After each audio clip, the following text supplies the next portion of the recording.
kasih atas pertanyaannya. Jadi seperti yang teman-teman sudah lihat hari ini, sesuai dengan kesepakatan antara dari Satgas dan juga PBB melalui UNHCR dan IOM, telah disepakati pengungsi Rohingya itu sudah dipindahkan dari lokasi sementara yang lama di kantor imigrasi lama di Puntet ke lokasi baru sekarang di BLK di Kandang. Dan tadi sudah kita lihat bersama-sama serah terima dari kantor imigrasi ke pemerintah Kota Lok Sumawe.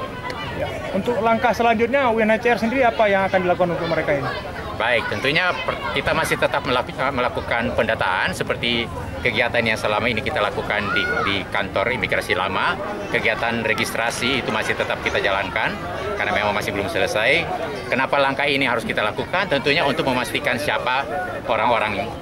Karena mereka kan mengaku sudah pernah terdaftar di kantor UNHCR di Bangladesh. Kita perlu melakukan verifikasi data-data yang mereka berikan, apakah benar, siapa mereka. Setelah kita mengetahui siapa mereka, tentunya baru kita bisa lihat apa langkah-langkah yang kita bisa ambil ke depannya.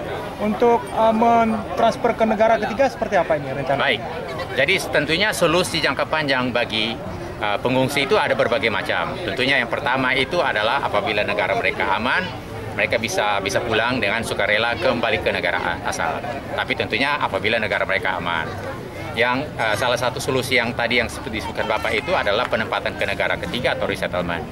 Resettlement itu sendiri sangat kecil. Peluangnya itu hanya sekitar 1% dari seluruh pengungsi yang berada di dunia ini bisa mengakses. Jadi itu hanya yang sangat-sangat rentan. Nah, kita harus melihat dulu apakah pertama, yang pengungsi Rohingya ini benar-benar kita bisa kategorikan sebagai pengungsi berdasarkan Konvensi 1951 tentang status pengungsi. Nah, ini proses yang sekarang ini sementara dilakukan oleh UNHCR. Sementara mereka berada di negara suaka, tentunya ada berbagai langkah-langkah yang kita bisa lihat apa yang bisa kita lakukan sambil mereka menunggu di sini. Apakah mereka diberikan pendidikan, peningkatan ke skill mereka, skill training, bagaimana kita bisa mendaya gunakan mereka sambil mereka menunggu di Indonesia untuk solusi jangka panjang. Sampai kapan, Pak? Ya. Sampai kapan? Waktunya tidak bisa kita tentukan, karena tentunya kembali tadi, satu kita harus tahu siapa ini mereka, kemudian solusi itu tentunya berbeda untuk setiap orang. Kita harus lihat, kita lihat ada juga anak-anak. Nah, sekarang ini juga dari UNHCR sedang melakukan apa yang kita sebut best interest assessment. Itu adalah kajian yang kita lakukan terhadap anak-anak, apa yang menjadi solusi terbaik juga untuk anak-anak. Jadi kita harus melihat semua informasi data yang kita miliki. Nanti tentunya kita akan berkoordinasi dengan mitra-mitra juga termasuk di pemerintah mengenai penanganan karena tentunya seperti anak-anak, perempuan, mereka masuk kelompok rentan dan kadang-kadang membutuhkan penanganan khusus.